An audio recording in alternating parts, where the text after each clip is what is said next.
is that fucking mod of yours? Off chasing fire trucks? Or is he off humping some guy's leg?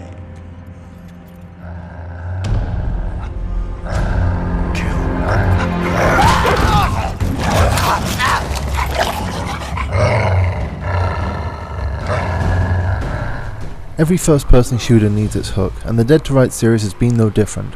The Max Payne vibe of the early games has left the series through the generation jump, but one unique piece of the original games remains: Shadow. In what would otherwise feel like a very by-the-numbers shooter, Shadow, your canine partner, adds an additional element to the game, which goes a little bit beyond what you get from the usual dullard AI companion. He can be directed to attack and also retrieve weapons. Both can be lifesavers when set upon by a large number of very well armoured enemies, especially since you're generally very low on ammo. But Shadow is no wonder dog, but unlike most AI characters, he can slow down your targets and often defeat the weaker ones rather quickly. He can take a lot of damage, which is very useful when he wanders into the line of fire. Several times throughout the story you are given the chance to take control of your canine companion in stealth missions. These have you infiltrating a base as Shadow to try and find something to help the lead character, Jack Slate, progress. Shadow has the superpower to see through walls, but this doesn't make these sections much less frustrating.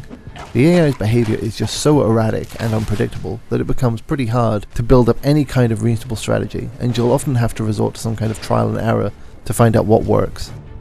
This can be pretty irritating later on in the game, as unlike the combat sections, you'll be going a long way back to the last checkpoint.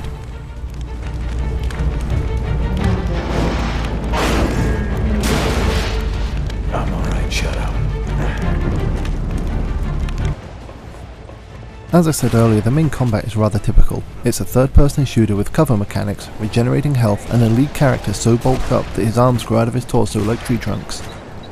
Faith, listen. You make that call. Your career's on the line. There's no going back. It's over. There's a lot of different guns lying around that you're constantly switching between as your ammo levels are kept on a very short leash, but there's not a great variety between the guns themselves. There's also some hand-to-hand combat which has been improved from the previous games. It feels a lot more deeper and fleshed out, but it still feels rather forced as unarmed targets run great distances towards you just to fight you in hand-to-hand, and you just pick them off with a handgun.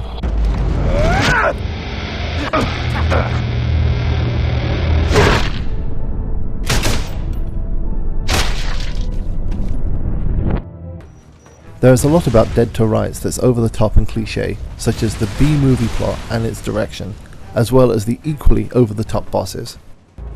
You can not kill me, Mr. Policeman.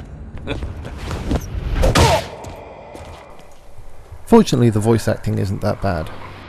Dead to Rights Retribution might not sound like that bad of a game on paper, and indeed it's not, but it's also not that great either.